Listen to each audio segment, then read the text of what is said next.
All right, good Friday morning. It's time for the morning rush. No, we made it to the end of the work week. We did. It seemed like it was a pretty fast week, honestly. It did go by quickly. I guess when you have beautiful weather, that typically Exactly. That helps it move along Yeah. a bit more quickly. Yeah. All right, well, we're starting off a little heavy today. So, ultra-processed foods, there's new information that it's linked to depression.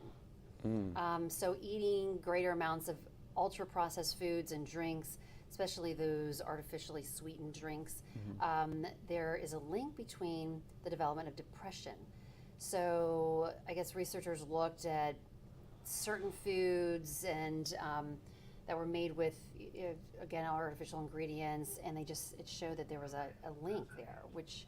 I think your mic is turned down, by the way. There we go. Hopefully you Now can we're pick back up on what she's saying. Okay, so we're talking about ultra-processed foods and linked to depression. And so they examined 32,000 middle-aged women. They were part of the study.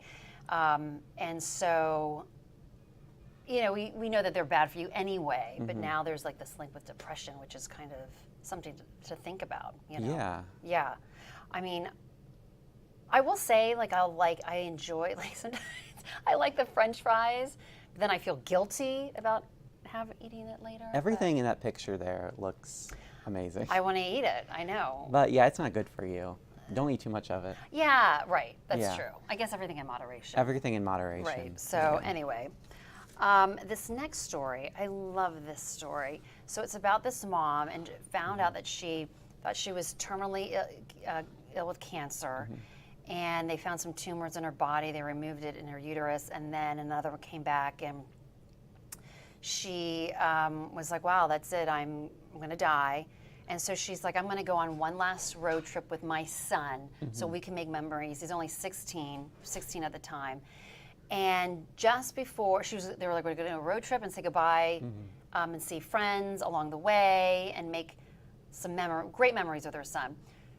Literally, right before they were scheduled to leave on the road trip, her doctor called her and said, you're cancer-free. Oh, wow. Can you imagine? I mean, here she is undergoing cancer treatment, and this is her son and they're on their trip. Trip. But can you? It's just you think your world is ending, your life is ending, and then you're told she started a new medication, and it caused the tumors to go away, and they're like, your latest CT scan is you're clear.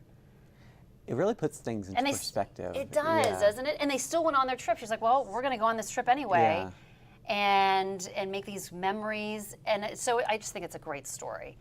Yeah, that is a great story. A great ending. Yeah, great ending. To something that sounded like it was just going to be, Exactly. Right. So I mean, it's a trip they'll never forget either way. And the memories that they make. So, and it's important that we all need to spend time with family and make memories because you just never know. All right, so this is interesting. I guess I never really thought about this before, but Budweiser says they're going to stop cutting the tails of the Clydesdale horses that are used in their commercials. I didn't know they did, honestly. I didn't really pay attention. I didn't pay that close attention to realize that. Yeah. But I feel like, I feel like that's a good thing. Like, why would you to begin with? I know, they're beautiful. And they're right. So isn't the tail kind of like of a horse is also kind of like one of its features that people love, and they braid them. Exactly, it's a defining feature, I mean that's good news, obviously, but I had no idea that they were doing that to begin with, so I don't know why. Yeah, I didn't what realize the point was that. to begin with. But I don't even know why. I have like a boxer, and they cut the tails. I don't understand why they do that. I mean, I have a corgi, and they dock the tail. Why do they do I have that? no idea. I feel so bad for them. Yeah. Anyway. You do know why? Josh Fitzpatrick off in the corner says, why? Okay. We'll move on. Josh will join us here in a second. Okay. Anyway, they're going to have tails now. So. All right. Well, thank you, Jennifer. Let's get to our local news on this Friday morning. The city of Charlottesville is changing the hours for Market Street Park. This comes after an alleged confrontation between police and two homeless people there. The Saturday incident was brought up during Monday night's city council meeting. CPD says it's under administrative investigation. The closing time for Market Street Park used to be 11 p.m. and now it will not close at all. Well, have an opinion on Charlottesville's downtown? You have a chance to tell the city about it this morning.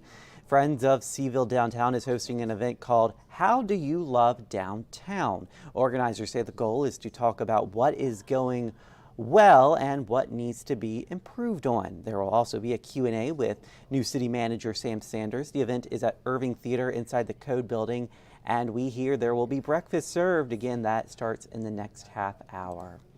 Also today, Charlottesville's Black Business Expo is taking place at X Park from 2 to 9. It will feature more than 36 booths and live music from the Afro-Asia Band and Mighty Joshua. You'll also have the chance to sit in on business panel discussions. The expo is free and open to everyone. And finally this morning, early voting for November state elections kicks off today. Both chambers of the General Assembly are up for grabs. Republicans could score a trifecta by gaining control of the House, state, and governor's office. Absentee ballots have also been sent out. If you requested one, it should be in your mailbox sometime next week. And now Josh joins us, and you know when Josh joins us, something's wrong. No, I'm joking. But you are tracking some rain for this weekend. I am. This is beneficial rain.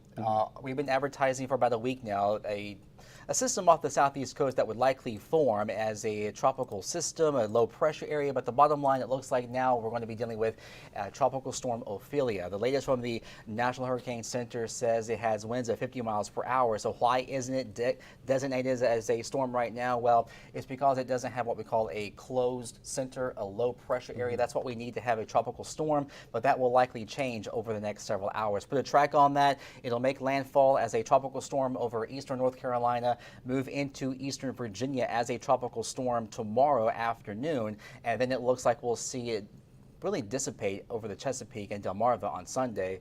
But the good news for our area is that the center stays east, and the worst part of a tropical system is on the eastern side of the circulation. So we're going to be on the western end. So we have no weather alerts for our region. All of the tropical weather headlines are more towards the Delmarva, the Chesapeake, and also down into Virginia Beach with wind gusts up to 50 miles per hour and storm surge anywhere from 3 to 5 feet. So high-res weather tracker is showing waves of rain arriving after around 11 p.m. for most areas, and it's going to be a rainy and windy day tomorrow.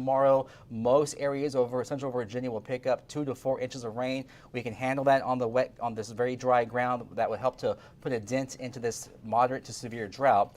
Even the Shenandoah Valley will likely get some beneficial rainfall. Unfortunately, though, the heaviest rain will fall east of you, but at least we will get some rain. Winds tomorrow anywhere from 25 to 35 miles per hour. So heading out to high school football, it'll be dry, but heading towards perhaps 11 p.m. for the UVA game at Scott Stadium, I can't rule out some rainfall.